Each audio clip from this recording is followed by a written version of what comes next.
Jean-Michel. Bonjour Bob. Vous nous aviez emballé avec Love in Vain et vous revenez avec un nouvel album qui s'appelle Les Gueules Rouges. Quelle est la thématique de ce nouveau récit? Là c'est très différent, c'est une fiction. Si on voulait le résumer, on pourrait dire que c'est la rencontre entre le Far West et l'univers de Germinal. C'est une histoire totalement improbable, en même temps qui aurait pu arriver, qui est plausible, parce que ça se passe en 1905 au moment de la tournée, de la grande tournée, fameuse tournée de Buffalo Bill à travers toute la France. Ah oui, oui. Qui s'est arrêtée dans plus de 100 villes en France et d'Europe en plus, ça a duré plusieurs années. Et donc moi j'ai situé cette histoire à Valenciennes parce que c'est ma ville natale. D'accord. Et donc c'était pour moi une manière un peu de rendre hommage à ma ville natale et aussi parce que je suis un grand amoureux, comme beaucoup de gens du Nord, du patrimoine minier, de l'univers de la mine. Et donc l'idée c'était d'inventer, d'imaginer une rencontre entre des Indiens, donc des peaux-rouges du cirque de Buffalo Bill, oui, et des mineurs du bassin minier qui est autour de Valenciennes. D'où le titre après Les Gueules Rouges, puisque ça synthétise un peu l'histoire de cette rencontre. La synthèse des deux, voilà. Oui, oui. D'ailleurs, ça interpelle ce titre-là. Je vous avoue que quand j'ai vu Les Gueules Rouges, je me suis dit c'est quoi? C'est les gueules noires, c'est les peaux rouges? En fait, c'est les deux. Voilà. C'est ça, d'accord. En fait, alors, je sais que vous passez particulièrement beaucoup de temps sur la documentation, la recherche des sources, etc.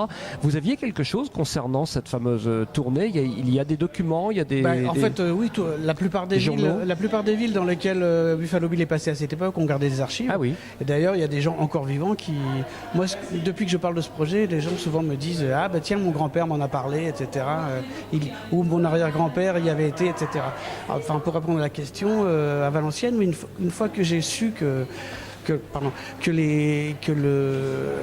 le cirque était passé à Valenciennes, je me suis renseigné auprès de la municipalité et un archiviste m'a sorti des documents, des programmes. Ouais. Et donc moi je me suis inspiré d'ailleurs beaucoup des éléments de langage, comme on dit maintenant, enfin en tout cas des textes du programme, parce qu'il y a des formulations qui sont typiques de l'époque. Oui. Qui sont très très emphatiques, etc., que je trouvais amusantes. Et donc je me suis beaucoup servi dans l'histoire de ces formulations, enfin un moment du cirque, quoi. Bon. Et donc voilà, oui, il y a une documentation qui est intéressante et moi qui me permettait aussi de savoir exactement ce qu'il y avait comme numéro.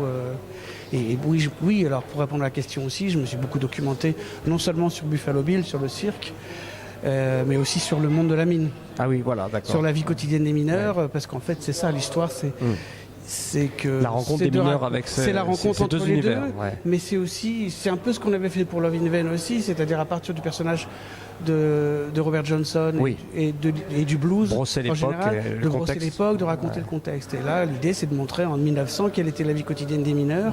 Et ce qui est intéressant, c'est que, en fait, de montrer que autant Germinal est un chef-d'œuvre absolu, il n'y a rien à en redire, etc.